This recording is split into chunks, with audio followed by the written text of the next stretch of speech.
τελικό στάδιο στο αρχείο Word στον υπολογιστή μας. Και περνάμε στα πολύ σημαντικά στατιστικά.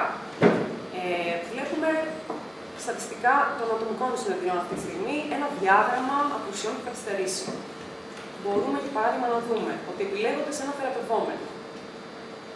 Στις 6 Πέμπτη 2016 απουσίασε χωρίς ειδοποίηση. Και επίσης ότι στις 11 Πέμπτου καθυστέρησε για 30 λεπτά, επίσης χωρίς ειδοποίηση. Συνεχίζουμε στο διάγραμμα συχνότητας ατομικών ζητημάτων. Ουσιαστικά βλέπουμε τη συχνότητα με την οποία εμφανίστηκαν τα ατομικά ζητήματα του θεραπευόμενου κατά τη διάρκεια των συνεδριών. Για παράδειγμα, βλέπουμε πολύ συχνό το ζήτημα της διανοητικοποίησης.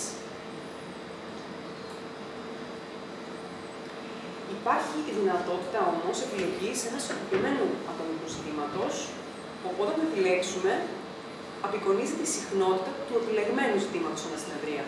Για παράδειγμα, μπορούμε να δούμε ότι το ζήτημα απόσυρσης, το οποίο είναι επιλεγμένο, παρουσιάζει μια πύκνωση το τελευταίο διάστημα για το μέλος άλλης της, που είναι επίσης εδώ στην ατομική συνεδρία.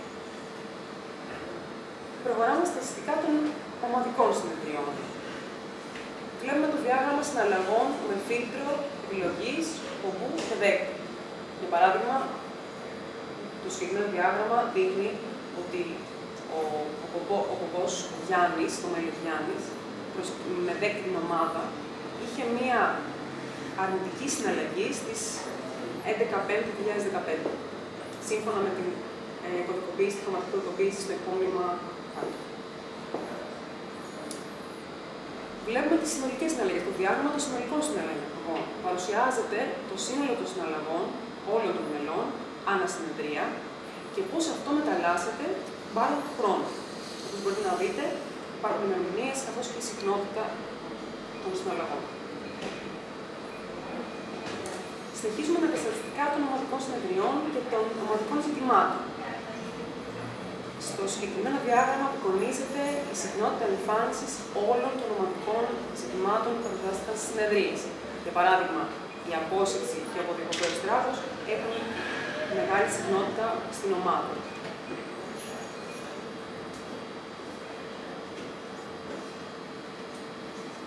Υπάρχει δυνατότητα και εδώ να επιλεγεί ένα συγκεκριμένο ζήτημα και να απεικονιστεί στο διάγραμμα αυτό η συχνότητα εμφάνισης του ζητήματος αυτού στην εξέλιξη των συνεδριών. Για παράδειγμα, εδώ έχει επιλεγεί το ζήτημα από διακοπέους τράβος και βλέπουμε ότι η ομάδα παρουσιάζει η ομάδα μια πύκνωση στο ζήτημα αυτό το τελευταίο διάστημα. Είναι εμφανές αυτό το διάγραμμα. Και τέλος, επιστημονική εποπτεία έχει και ο κ. Χάρης Πανταζόγλου, τεχνική εποπτεία έχει ο Στάθης Τσορώνης και τα στοιχεία επικοινωνίας μας είναι αυτά που μπορείτε να βρείτε στο φυλάδι. Σας ευχαριστούμε πάρα πολύ που μας παρακολουθήσατε.